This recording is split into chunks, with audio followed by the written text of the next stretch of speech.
नाही, मला एक असं वाटतं की नगरसेवकाचा उमेदवार किंवा नगरसेवक होणं म्हणजे काय, तर खूप बडेजाव असणं यात मला काय वाटत नाही. नगरसेवक जे म्हणजे ज्याला नावच आहे की हा समाजाचा सेवक आहे. प्रभागातील नागरिकांना सहज उपलब्ध असणारा, प्रभागातील नागरिकांशी सहज संपर्क ठेवणारा हा नगरसेवक असतो.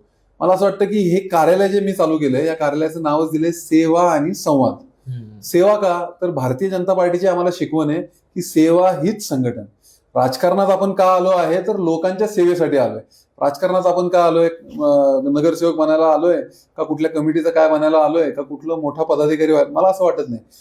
राजकारण हे सेवेचं माध्यम आहे असं मला वाटतं. समाजाची सेवा ही राजकारणाच्या माध्यमातून केली जावी, ही आम्हाला भारतीय जनता पार्टीची शिकवण आहे. आमचे नेते कायम म्हणतात सेवा हेच संघटन आहे. भारतीय जनता पार्टीचं ब्रीद वाक्य आहे की सेवेमुळेच तुमचं संघटन मजबूत होऊ शकतं आणि त्या आधारावर मी आहे.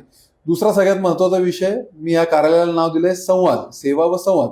संवाद का, तर आजकालच्या जगात आपण बघतो की लोक एकमेकांशी बोलत नाहीत. तर संवादाचं हे स्थान व्हावं, संवादाचं हे केंद्र व्हावं, लोकांशी मी संवाद करावा, लोकांशी सहजतेने मी बोलावं, भेटावं, हे माझं विजन आहे. बाकी सगळ्या गोष्टी पॉलिसी म्हणून होत राहतील. मेट्रो सारखे प्रकल्प झाले आहेत, नदी सुधार प्रकल्प चालला आहे, 24/7 पाण्याची लाईन झाली. आमचे नेते सगळेजण हे करतायत.